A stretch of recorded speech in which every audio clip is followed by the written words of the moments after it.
万事俱备，现在出发了。下一站是偏关的西边，山西的最西北角河曲县。然后这一段会走黄河1号观光公路。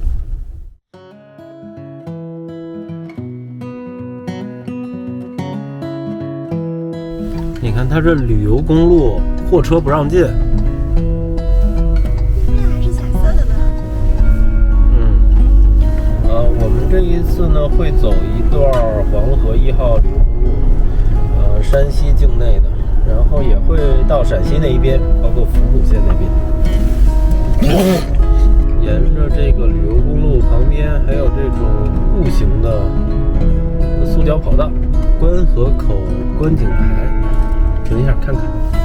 这也有北京的城，这个还是偏关县的，还没到河曲县。哇！哇！这不是老牛湾吗？不是老牛湾，老牛湾在北边呢。也是弯弯的。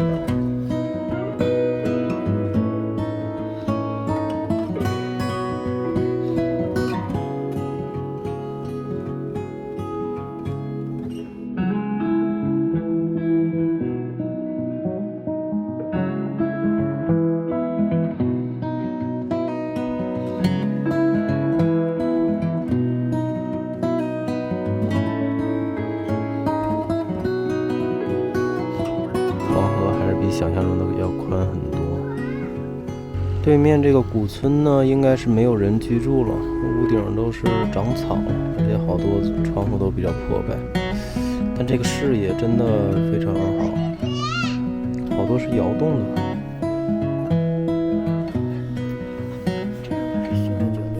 对，这块修个酒店或者做一些民宿，这视野。这边是黄绿交界的，这边是纯黄。就这条河是偏关河，就是从偏关县城那边流下来的河。然后这一块呢是偏关河入黄河的入海口。以前走西口的时候，这一条也是一个比较重要的水路通道。而且像明朝的时候防蒙古，就是围着黄河建长城嘛。那这一块也是比较重要的一个关卡，所以还能看到像这个长城的一个，对吧？遗迹。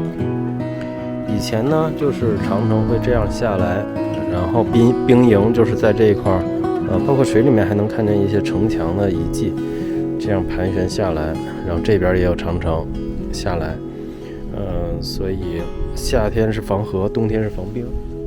其实刚开始上这个黄河1号旅游公路，第一个观景台就觉得还挺不错的这个视野，而且它配套的这个停车驻车点儿都是比较宽敞，而且不让大货车进入，这些举措我觉得挺好的。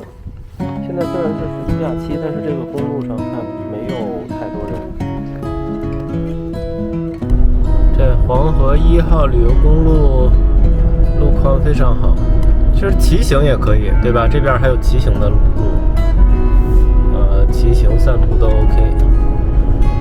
右手边就是黄河，沿路能看见好多这种长城。这开了没有1公里，又有一个观景台，硫磺窑遗址。